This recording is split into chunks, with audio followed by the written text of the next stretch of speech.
When it comes to sustaining a music career, your music career, is social media dead? Is it dying or is it thriving? We're going to talk about all of that on this episode, so let's get to it.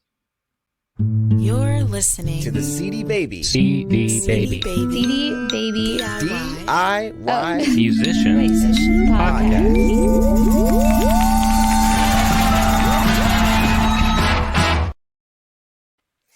Hey there, and welcome to episode number 288 of the CD Baby DIY Musician Podcast. My name is Kevin Bruner, and joining me is Chris Robley. Chris, how are you doing?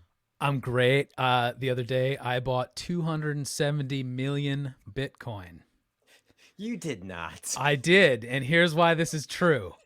Bitcoin is the ticker, the official ticker of a coin that's actually called Harry Potter Obama Sonic coin.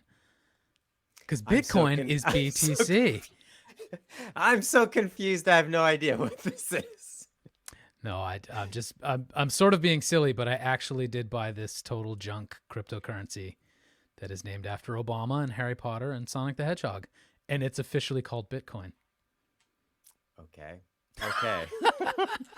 You're gonna have to. I'm gonna need like a diagram and a storyboard to understand what you're talking about here. So, all right. Well, we can leave that topic then and talk about music.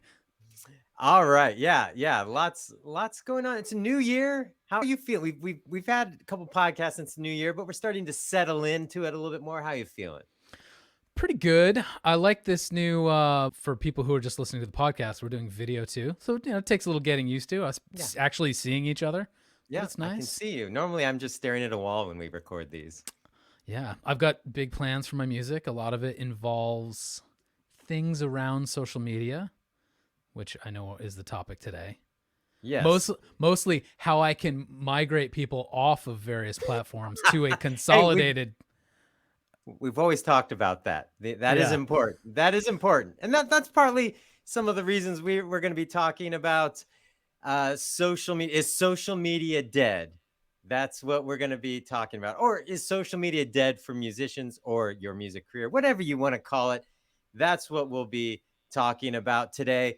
Hey, you mentioned that we're doing this on video now, but there's also people that, still listening to it the traditional podcast way. Just want to let you know, hit that subscribe button, whether it's on YouTube, whether it's on your podcast app, or if it's on Spotify. Make sure you hit that subscribe button. We are doing episodes almost weekly now. Chris, huge upgrade. People used to have to wait. Yeah, no, we are doing them weekly. Well, we're going to have some off weeks here and there, but yes, weekly. So hit that subscribe button. Make sure you're subscribed so you don't miss an episode. And while we're doing public service announcements, I want to remind you that it's a new year. It's time to get some new music out there. It's the perfect time to drop a single, reinvigorate your fan base, get them going, engaged after the holiday malaise of overeating and overdrinking, and get a song out. Go to cdbaby.com, sign one up, get it out to the world. We'll monetize it everywhere, and you'll be so happy you did. Yeah, and if you've got a love song ready for Valentine's Day, the time to distribute that is now. Get it in the works. Get it out there so it's ready for Valentine's Day. Yeah, that's a good point. It's like holidays like that are great ways to, drop something new and engage fans around, but you can't be thinking about it on February 13th. Yeah. You have to do it now. So let's be real though. We're all musicians. They're all going to think of it on February 13th. Well, think about it February 12th or the 10th. The 10th. Actually, the 7th, because then you can use Spotify's pitching tool. So start thinking about that stuff now. Drop a cover song. It's an easy way to engage with your fans. So yes, cdbaby.com. Just head on there now. Create an account. It's free. All right. So what are we talking about, Chris? Social media dead? Is it dying? We just really wanted to pose the question. We're not saying it's dead. Obviously, people are having success with social media. But in general, there's this feeling that happens after a while of like, why am I doing this? What is the point of this? Is this unsustainable long term? What are the trade-offs that I'm having as a musician because I'm spending so much time on social media? So that's kind of what I was feeling. I posed the idea to you of like, let's just pose the question and see how our artists that listen to the podcast are feeling and what their thoughts are. Are you super excited about it? Are you like, not more crap that I have to do on yet another platform that I don't care about? Or do you flip flop between those two extremes every other day? That's possible as well. That's me for Yes. sure. So, so we wanted to talk about that. So, Chris, you were going to kind of set some of the discussion, like where did this even come from, and especially our perspective, having been making music and promoting music for quite some time. Just Yeah. our perspective. Go ahead. I mean, I think we'll definitely get into the pros and cons of social later in more detail. We'll talk through 5 of its main problems, but just as like a brief history, you know, like you and I are not spring chickens anymore. Both of us started playing music long before there was anything called social media. I can still pass as somebody in their 30s. I can still do that. Well, you know, we even remembered a fairly sizable chunk of our life before the internet was widely available. So that's true. yeah, so like we remember a time where all you needed was something called a website and an email list. And then suddenly there was this thing called MySpace, and we watched the rise of MySpace as a place where, you know, we could network and find similar artists and build a little scene, book tours and stuff. You know, it was a super useful tool, and then it did its slow, sad creep towards oblivion. Facebook took over. It, you know, promised us the world. We could access everyone for free, and we fed it all of our thoughts and pictures and videos and everything. And then they were like, "Oh wait, actually, we're an ad platform. Yeah, We're and you're gonna the throttle- product. You're the product. We're going to throttle your reach now, and you'll have to pay more and more to reach the people that you got accustomed to reaching for free." So then, you know, at around that same time, like YouTube was this growing, strange archive of just weird and wonderful user-generated content. And then that slowly shifted towards being more like kind of like a cable TV network, but with just really short programs. And they became very specific in what they required of you as a content creator or as a musician in order to be successful. And then on and on and on. You know, it's like slowly over a decade or more, like we watched everyone's attention spans just get scattered between Twitter and Vine and Twitch and TikTok and, you know, like 20 other social platforms. And I think it's left us, probably people of your and my age, like seeing the long arc of this as turning us into, quote, content creators when we really just wanted to be musicians.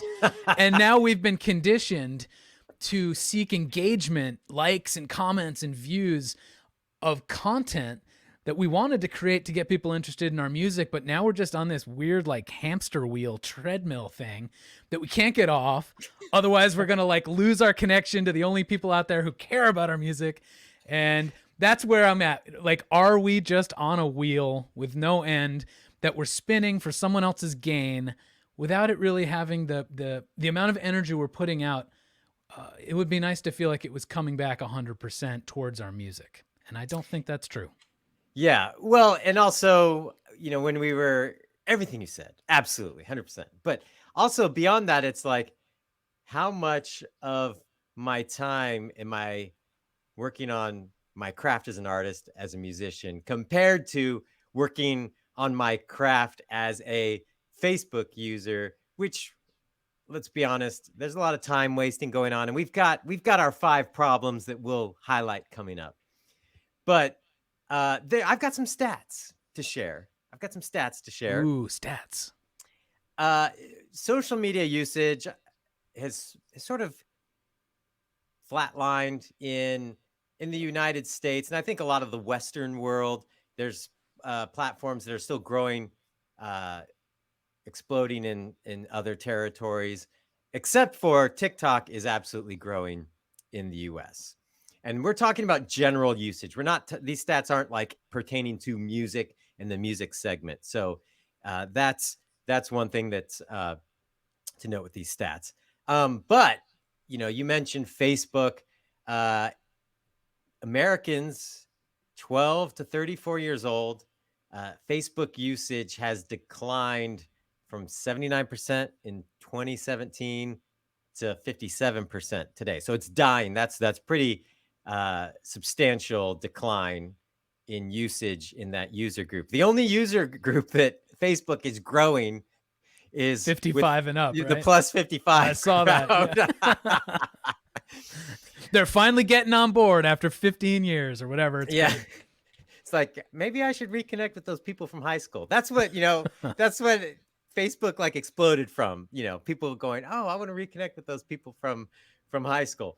Snapchat decreased from 62% to 55% usage. Little dip. And Twitter is down. Um, LinkedIn and Pinterest are down.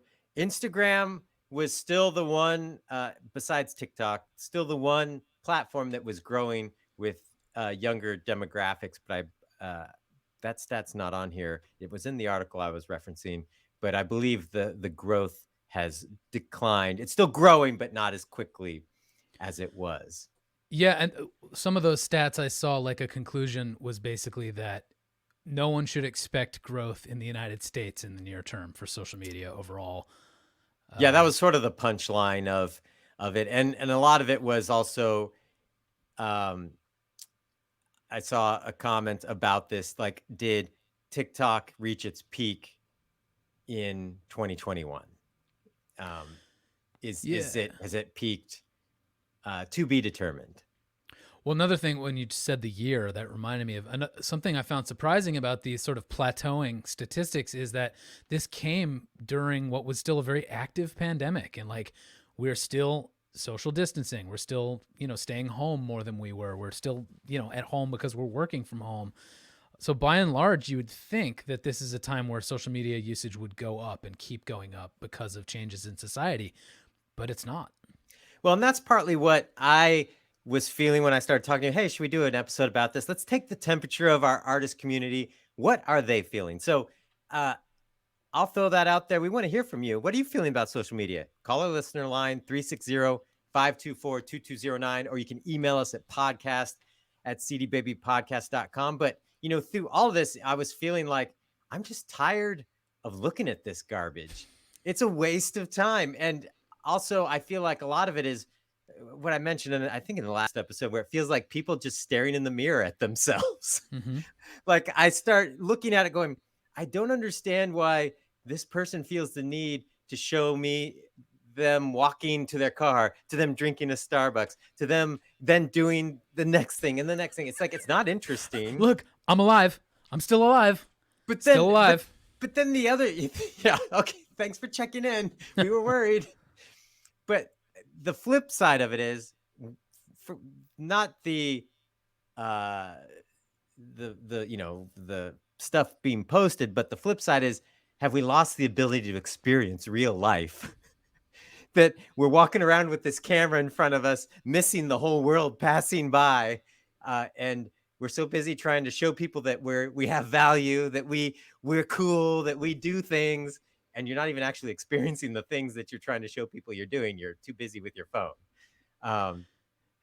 Yeah, well, that makes me think of this somewhat interesting, somewhat ridiculous discussion that I sometimes pay attention to about whether online engagement, online identity, online community is real life. Like, it's so a massive part of our life that maybe it's no longer healthy to say there's the fake world and then the real world, and the real world is the physical one. Like, there's this weird meshing of the two. But I'm old enough to be like, get off my lawn. This isn't real. I mean, it's important. I have real connections. I'm online most of the day. So, but I still want to favor the primacy of the actual physical world. And I think we are losing an ability to focus and calm down and connect in that old-fashioned way. And part of the thing that got me curious about this was not just about maybe how I'm feeling, because there's a lot of things I don't feel great about right now in the world. So and also, we have seen over the course of the pandemic and especially over like the past election cycle here in the United States, a lot of, oh, this is allowed, but this isn't allowed. This is allowed, but that's not allowed. And to the point where I was thinking about how in some of the music promotion stuff you were doing, you had posts that were removed because it Yeah. was political in nature. And it's like, come on, the internet was supposed to be about the amazingness that you see in the world and the diversity you see when you stop putting gatekeepers in front of everything and the free exchange of ideas, and seeing a clamp down on that of like feeling like we really are the product here.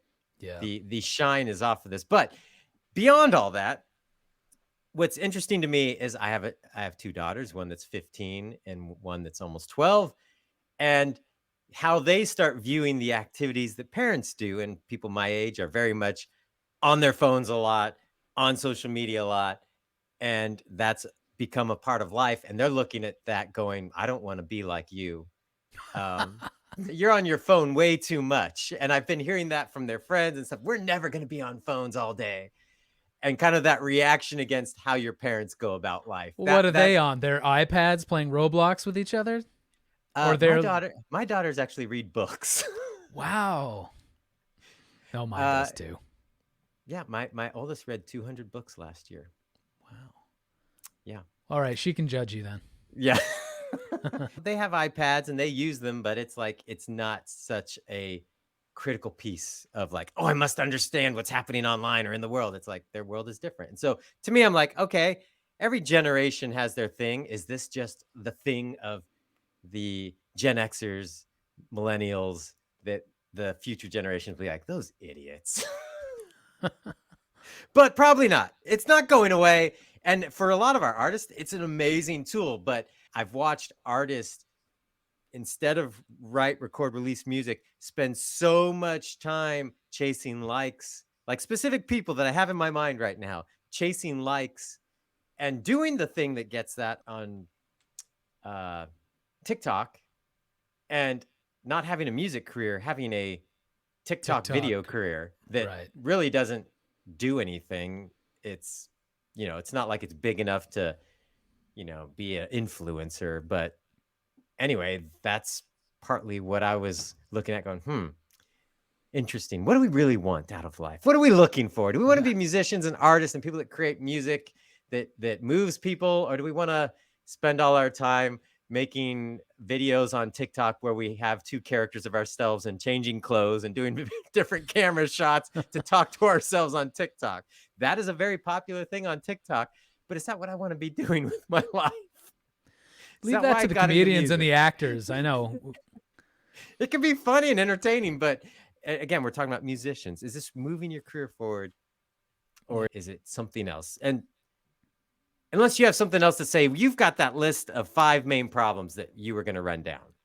Yeah, so as powerful as social media can be for music and for musicians trying to build their career, there are 5 huge problems that I keep facing, and I think a lot of us do. One is it can be a massive distraction, and it often has diminishing returns for the effort we put in. 2, platforms and formats are constantly changing. That's really confusing for creators. 3, unless you do it really well, it can be not career building. So why are we doing it? 4, it's terrible for our mental health. Data backs us up, and it's terrible for society in some ways. And lastly, we're putting all this effort into something that may be, and probably is, impermanent. Those are the 5 problems. I think we're going to talk through them a lot more in detail starting now. All right. Yeah. Massive distraction with diminishing returns. The diminishing returns, I feel like, is something that is being imposed on us. Whether or not you feel it's a massive distraction, but the diminishing returns, well, one, there's doom scrolling. It's like you spent an hour or 2 and you realize, what did I just do? I could have been working on music, but I really just mind-numbingly scrolled through crap for 2 hours that I don't even care about. Yeah, when you're done, you're like, you feel hollow. It's like eating the whole pint of Ben and Jerry's. You're like, what did I do? I feel sick. Yeah. I won't, in the morning, I won't even remember what that ice cream tasted like. What are we doing? Nothing is exciting anymore. And you put these notes together. So you said we are the stars of our own movies, but our stories are boring and sad during the pandemic. Seriously, I know that social media can be a powerful tool when people are trying to share news or, good causes and stuff. And there's a lot of things to be outraged about in the world, but sometimes I just go on there and I'm like, everything sucks. I don't need to hear about it. Stop preaching to me. Stop griping. We're all in this same boat. Not really. I know we're not all in the same boat, but you know what I mean? It's just depressing. Yeah. And the other point under this was you mentioned you're putting all this time into not making music. Both as an observer and a doom scroller and a creator of content. It's like the quality expectations go up for viewers. They want you to make more and more amazing stuff in a realm that you didn't sign up. You didn't sign up to be a videographer or a film director or a comedian, but yet the expectations of that kind of quality go up. You're expected to do more and more and more of it to feed these algorithms, blah, blah, blah, blah, blah. And like, God forbid you stop for a second and make an album for 6 months, because then you're going to lose your reach. So yeah, that's that hamster wheel we were talking about. Yeah. And along with that, the better you do, the more you have to pay to keep the faucet running. And this is where I said the diminishing returns is sort of imposed on us, is that the algorithms, they keep changing them and changing them and changing them. So you have to do more and more and more just to reach the same amount of people. In fact, I was on a marketing blog just a couple of days ago, and they're saying that there's rumors of Facebook pushing a new update to the algorithm that will make your page have even less reach, your posts. So if you have a band page, which you have to have in order to have, the kind of tools and things you need for a business, a band, any type of public persona, as opposed to your personal page, which has limits and you can only do so much. But those public pages, they're reducing the reach even more. So it's like you have to do even more and more and more just to get the same return you did last year or the year before. And a lot of these platforms, when they are new, when you posted something, almost all your followers saw it.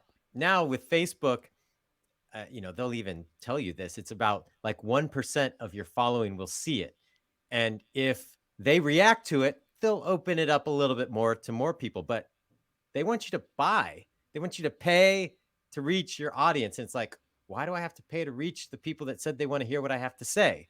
So that's where I feel like the diminishing return being imposed, and that I really have felt the stranglehold on music promotion in the last couple years, and it really impacting.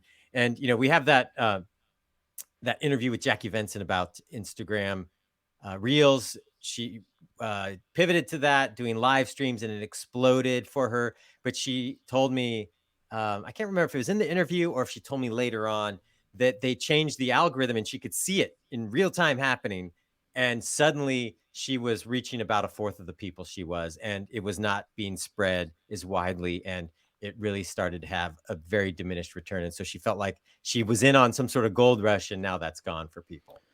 Yeah, well, and then just to beat a dead horse here, the other thing about the diminishing returns is you're doing more and more work and you're spending more and more money to get the same engagement, in quotes, that you were accustomed to.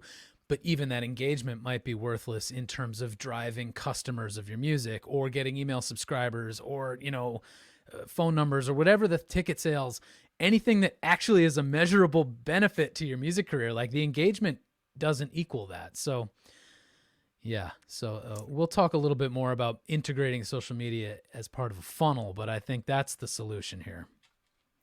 All right. You said changing formats are confusing for creators. What are some of the backing, the points for that? Well,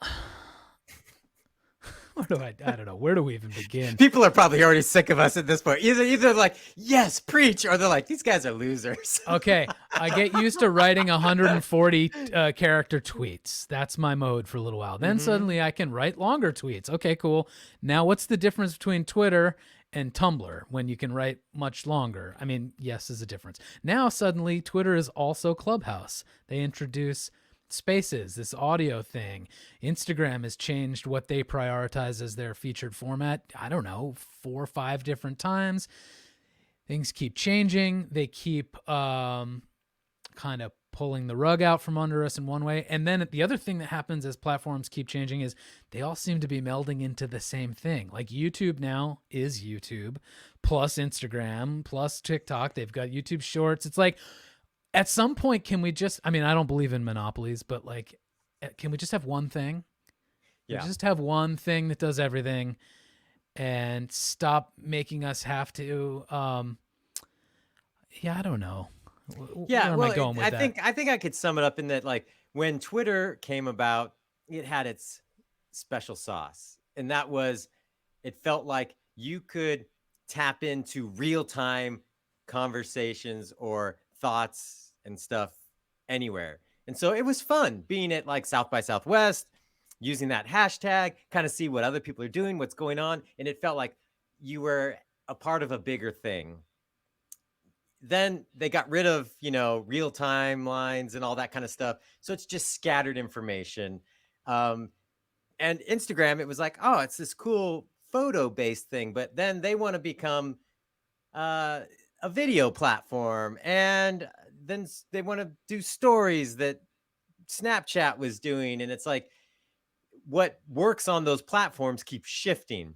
So Yeah. when, like Instagram, when it was new, hashtags and just a good photo were a way into getting followers. Now it's like, I don't even, half the people I see aren't even using the main post feature anymore. It's either stories or something Reels, else, yeah. reels. And so it keeps shifting, and it's easy for you to be doing something that works and find out suddenly that's not what works on this platform anymore.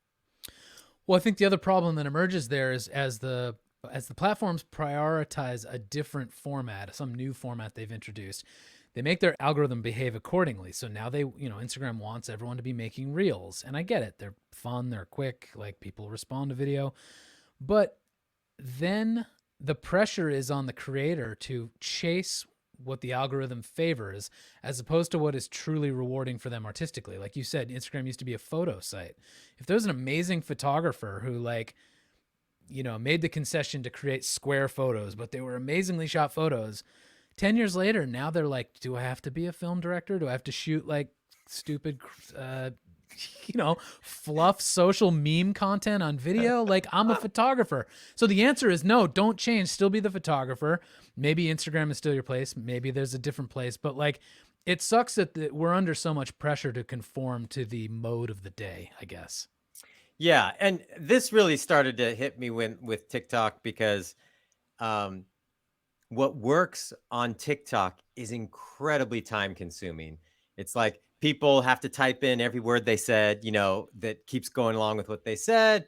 And there's just a lot of things that it's like, especially those videos I saw where it's like people dressed as two different individuals talking to themselves. It can be funny, it can be entertaining, and it can even be useful, but it's a lot of time for like, why did I just spend all my day for this one post? Is it building my career, or am I just chasing likes and allowing me to be, sucked into being the product for this company? A lot of what would it be, about a year and a half ago, maybe 2 years ago, when TikTok kind of really started taking off in the US amongst, not just kids. There were some musicians, some independent level musicians that I started following and that were doing really creative stuff, and they seemed to be building an audience. And I've checked in on a lot of those accounts over the past 6 months, and they've either stopped making stuff or they've literally made posts about being tired and like reaching an existential crisis where they're like, I don't know if this TikTok thing is what I should be doing. Like, you guys are watching these videos, but you're not listening to my music, which then just feels sad. It's like, oh, you've just become a slave to this thing now. Yeah. Well, we could probably jump to the next one because we're sort of talking about some of these things that it's not career building. And I'm sure someone's like, absolutely, it's been career building for me. By and large, for the average artist that's an independent artist, when they have finite amount of time, and what they could be doing with their time, they're spending a lot of their time in activities that are not career building. But there's one thing, you can get more money. That sounds stupid to say, oh yeah, just go get more money. But you can go do things to create more money for yourself, second job, launch a business, whatever, but you can't get more time and you'll never get time back. You can always go earn more money, but you can't get that time back. And to me, it's like, what are we doing with the limited time we have? Are you going to wake up one day and go, dang, I sure spent a lot of time on this platform that doesn't exist now? Yeah. And it- Well, and also I think like to say it's not career building is true in most cases for artists. The ones who can be the exceptions to that rule are doing one of two things. They're creating content that's just so undeniably entertaining that they're building a following that's going to stick around from just their skill. The other is people who have decided to get off the treadmill of social media and use it kind of as an ad platform in a very strategic way. They kind of create a few bits of winning content and they deploy that in a smart way to get people off the platform to actually support their career. And, that doesn't mean that they're not putting time and creativity into social.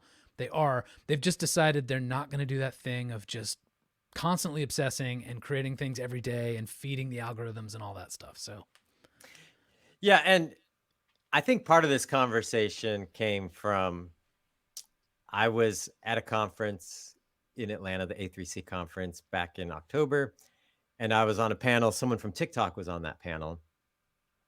And she said some things I didn't know about the platform that also highlight how these platforms have gone in sort of divergent ways that what works on one platform, what works on TikTok, could absolutely destroy your presence on Instagram.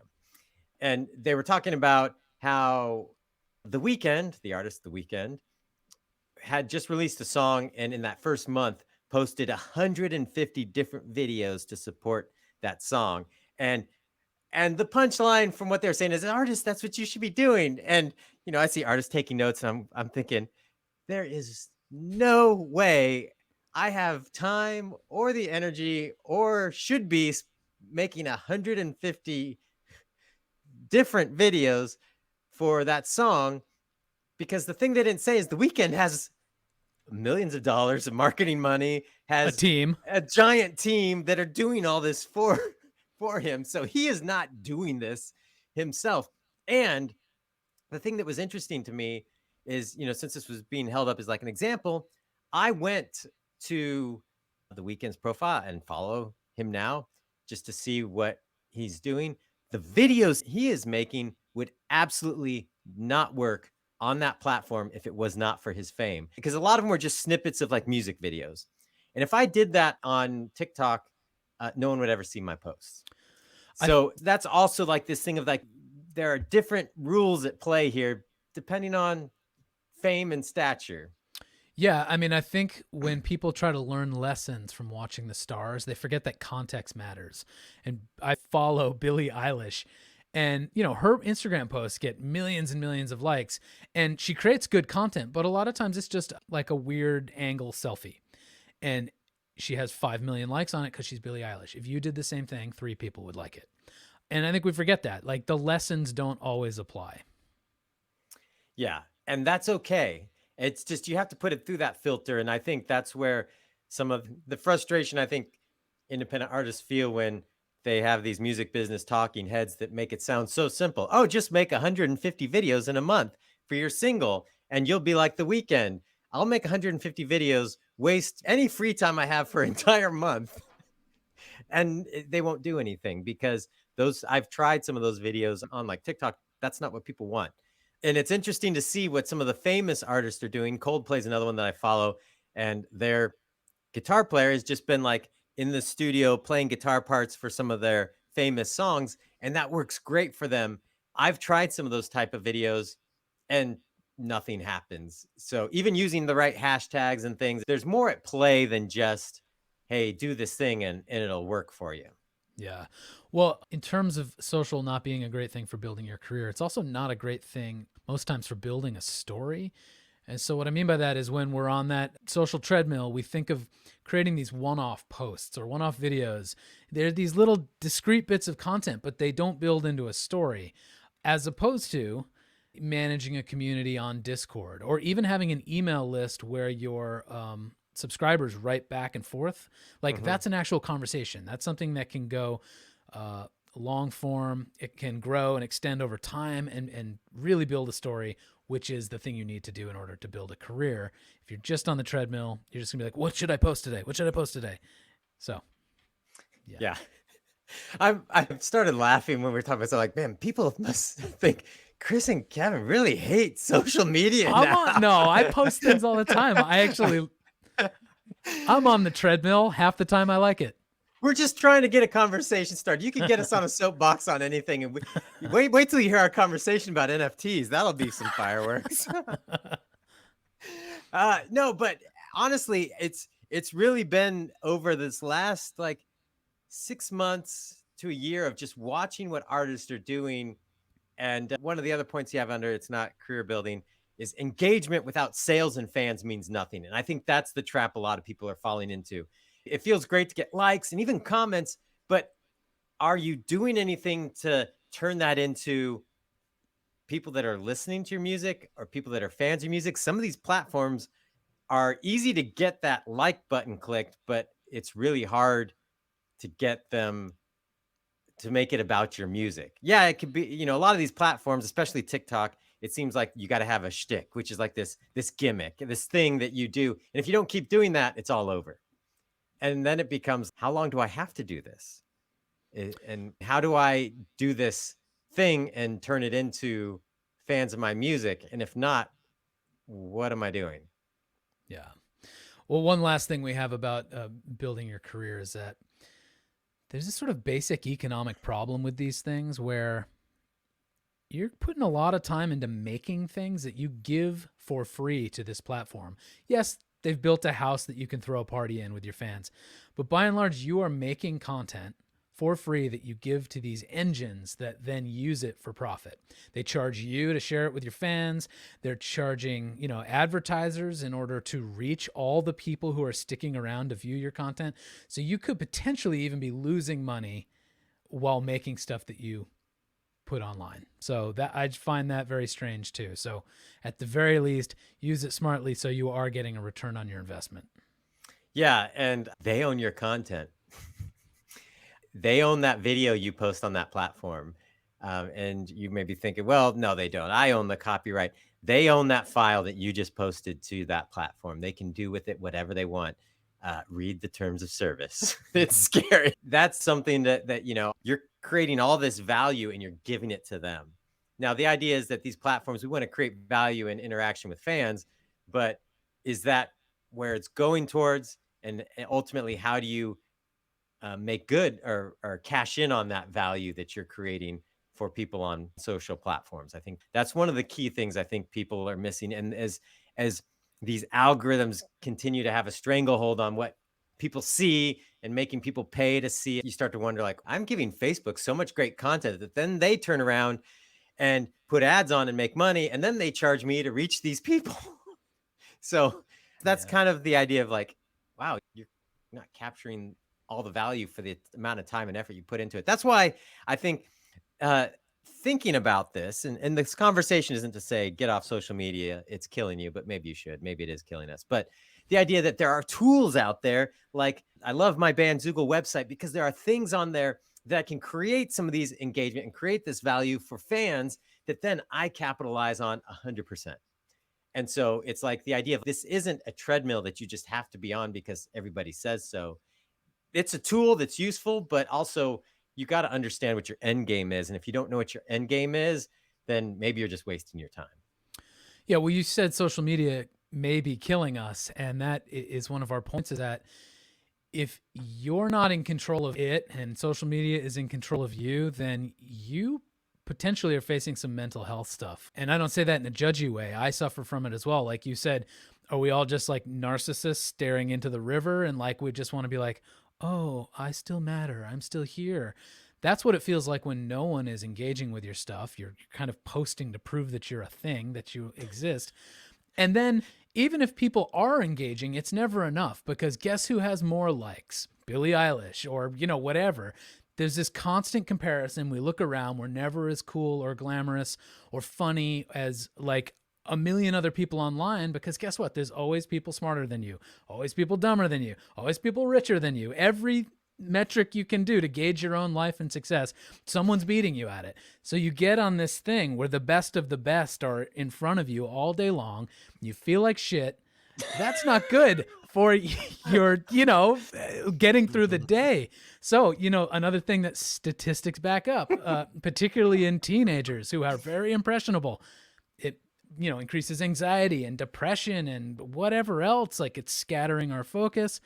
It can be bad for us if it's driving the car. So that's why we got to get a hold of the social media steering wheel. Yeah, this was, I think, back in the summer.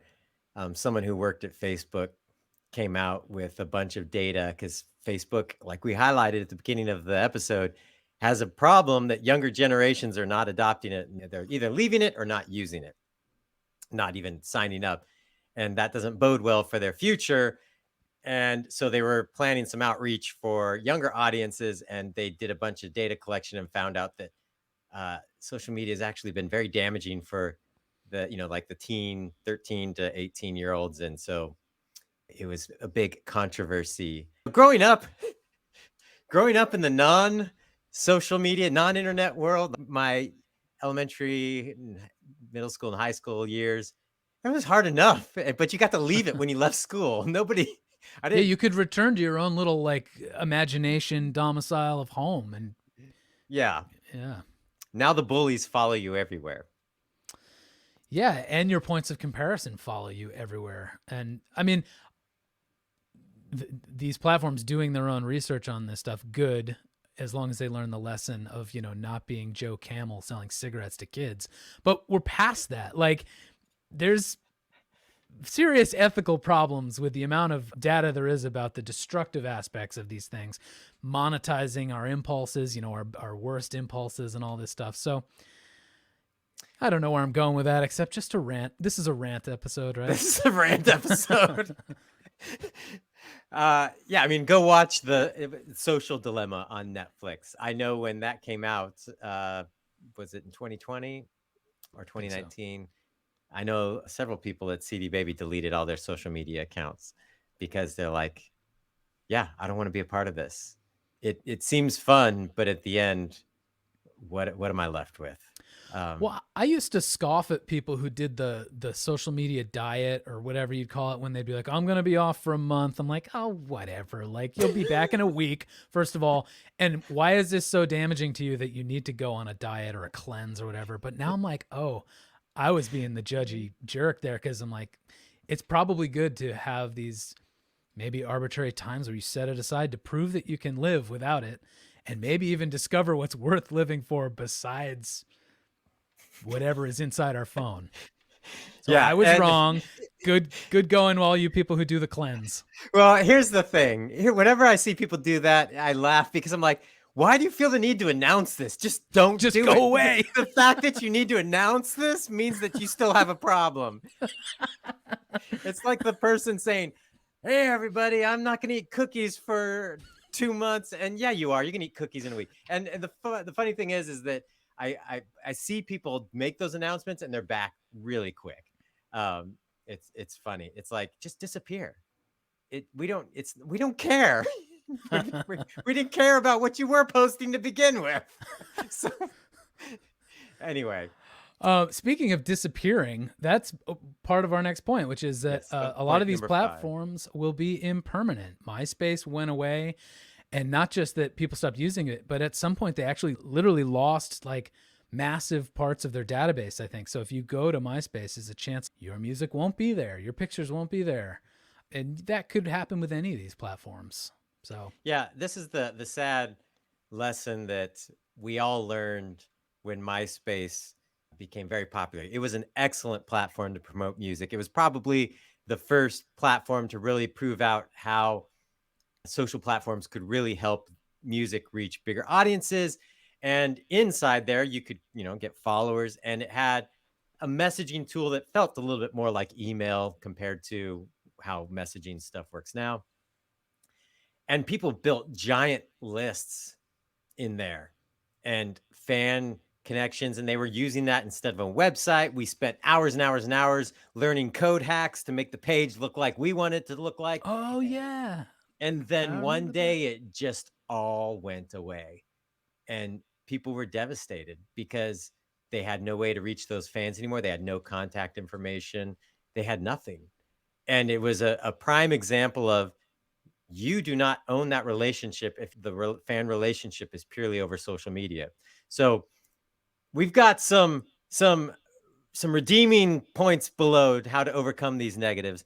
But ultimately, to me, it's like, you've got to keep in mind what I was saying, that end goal. What are you trying to accomplish? Because if it's just to be entertaining online, that's one thing. That's great. Go have at it.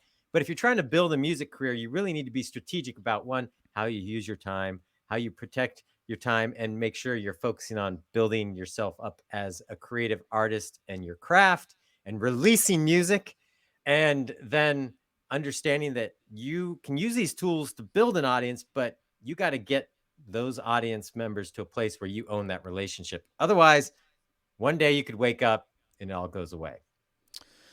Yeah, well, so we'll get into some of the positive usages of social, but I think it's worth just saying plainly that you still need it mostly for discoverability.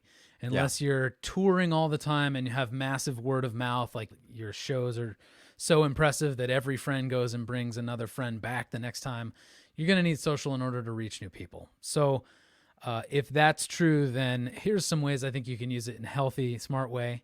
One is to use a scheduling tool. So you can reduce the frequency of you just being online by setting aside one day a week or an hour a week to say, on Tuesday, this will post, and on Thursday, this will post. And then part of that also involves having a calendar for the creation of content and the deployment of content, so that you don't feel the pressure to be on the wheel every day trying to just dream up what to post. You sort of think it in advance, and maybe it's only once a week or once every 2 weeks. Like, to me, I think that doesn't matter so much as it's on a calendar, you get it done, you schedule it in advance. And then if you do some smart boosting on these different platforms, you can reach the people you need to reach with this stuff without just having to be glued to your phone. There's a bunch of other things we can say, but well, I think to those point, I think one thing that's become very clear, and when I said I was on that panel with TikTok, and she was highlighting that at TikTok, you can post 150 videos in a month and TikTok doesn't care. It doesn't impact your profile. They see every video as an individual thing with individual opportunities. Other platforms, they have definitely moved away from that. So if you did the same thing on Instagram, no one would ever see your content. It would be completely hidden from everyone, just because they don't want people participating in that way.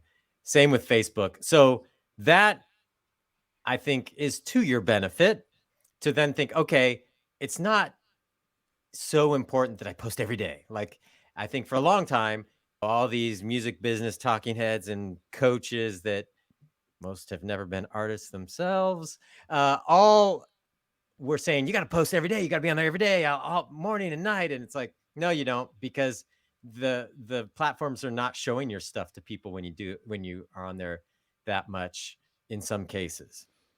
well, the other So thing that's something to consider, that planning it out, spacing it out is okay. You're not losing out because you didn't post 5 times in a day. another thing that happens with me when I make something, I'm like so excited about it, I just want to post it, and I'm really impatient. Whereas if I stuck to the calendar, I could say, great, I just created something. My work is done for next Thursday or whatever. But unfortunately, I post it immediately because I'm excited. And then guess what? I still need something for Thursday. So I have to work twice as hard now and make more stuff. So to kind of not squander all your energy, create in advance, schedule it out, stick to the calendar. And then another sort of time protection thing is just time blocking your engagement time. So not so much posting, but if you get comments and likes and whatever, and it's time to write people back, set aside 15 minutes in the morning, or, a couple hours every week, whatever works for you. Do that. And then once that time is done, put the phone away, put your computer away, protect your time. Well, and I'm not a calendar person. I'm not someone that's going to sit down and make a calendar. But if you're not a calendar person like me, what I do is I use folders. I'll have a bunch of things like, oh, this is stuff that'll work. I'll throw it in a folder, and then I'll slowly just work my way through that folder of posting stuff. Um, and we've talked about the benefits of like not trying to give away the whole story all in one day, like spacing things out. That's how I manage it. I'll have a folder of content and I'll just go to that folder until I've used it up. And that's a way to kind of have that same idea of like, here are the good things that I'll spread out over time. Yeah, it's like an arsenal. That's cool. Yeah.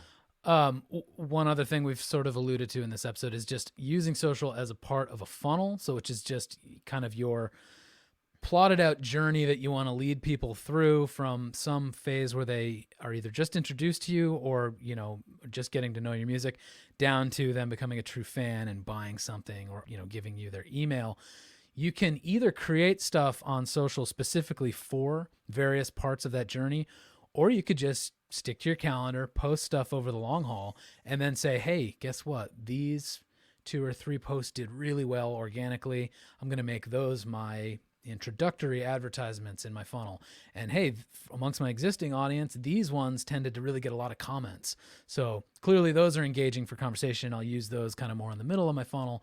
So I think that's another way to just get off the wheel. And then we say this a lot, but just pick a couple platforms, maybe 3 at the most. Like, you don't need to be everywhere. Focus, learn that platform, stick to the ones that you're inspired by.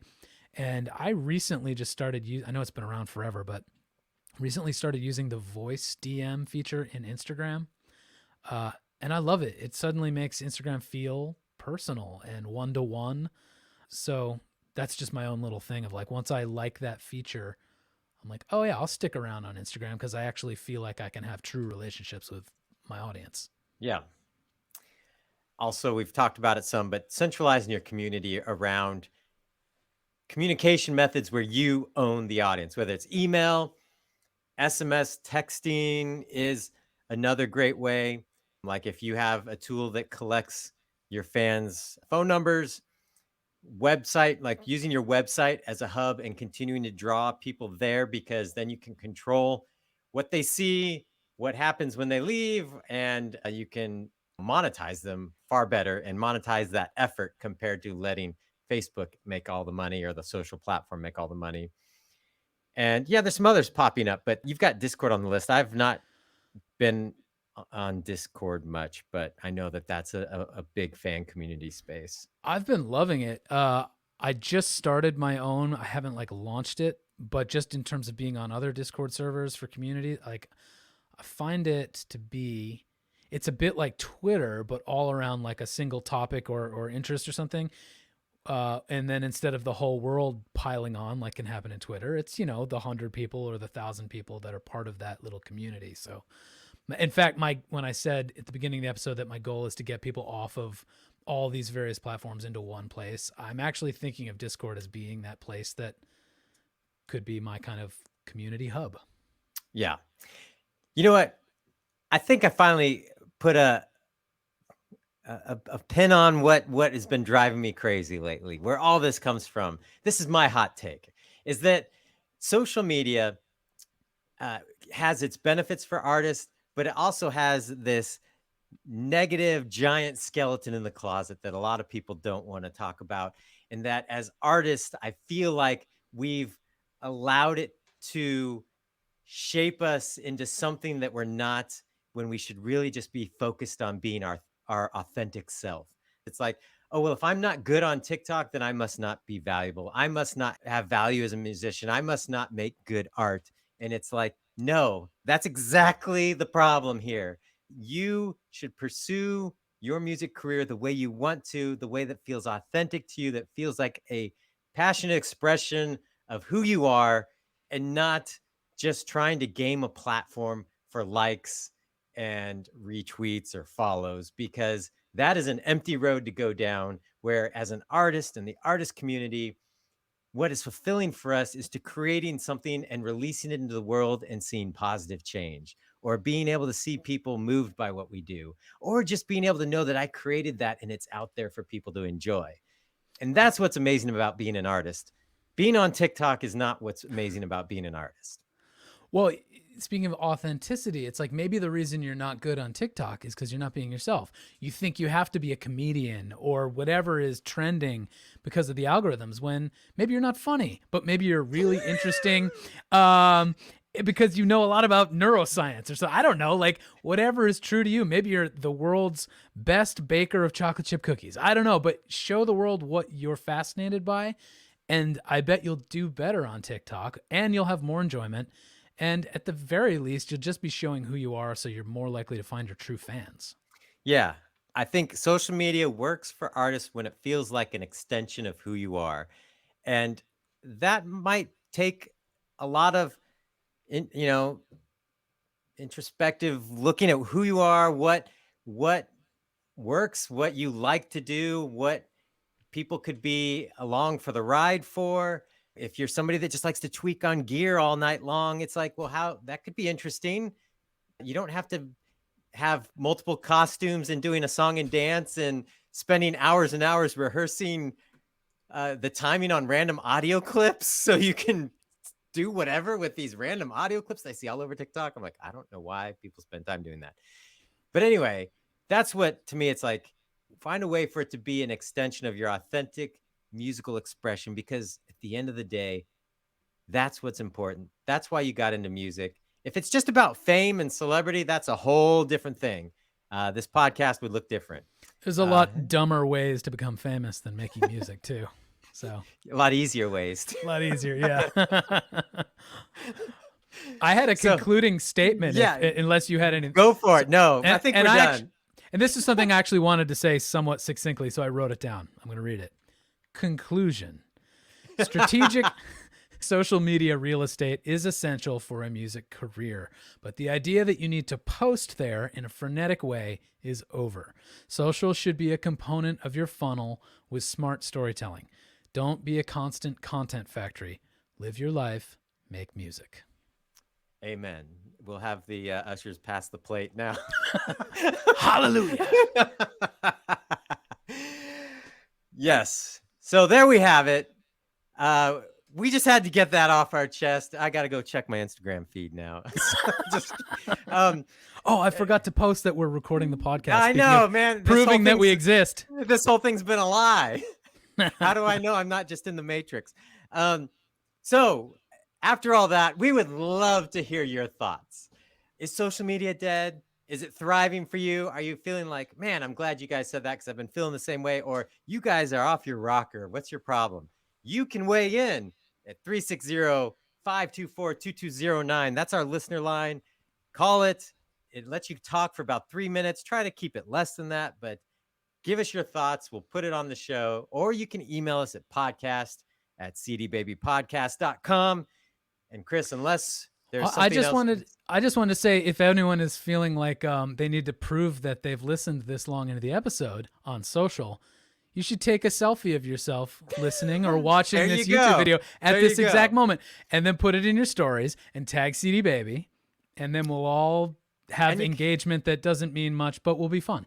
And tag Chris and I. I'm at K Bruner. Chris is at Chris Robley. If you're watching the video, it's on the screen. And yeah. What hypocrisy. How dare we ask for empty engagement. This might have just been the last episode of the podcast. We definitely want to hear what people have to say about all this social media stuff. It's been an interesting couple years where a lot of things have happened in the world. Well, Chris, I think that's going to bring us to the end of this episode. All right. Next week, we're going to talk on NFTs next week, aren't we? Yeah, we've got an episode about NFTs coming up. You've probably seen it, in our predictions of 2022. My prediction was by the end of January, you'll have heard the term NFT a million times. And that prediction is coming true. It is. So we're going to break it down for independent artists, help them understand, what is this? Should I care? Is it going to be important in the future? And that should be a good discussion. Don't forget to hit that subscribe button, and more episodes on the way. Lots of episodes you probably need to catch up on, so go check those out as well. And we'll catch you next time. See you then. See ya.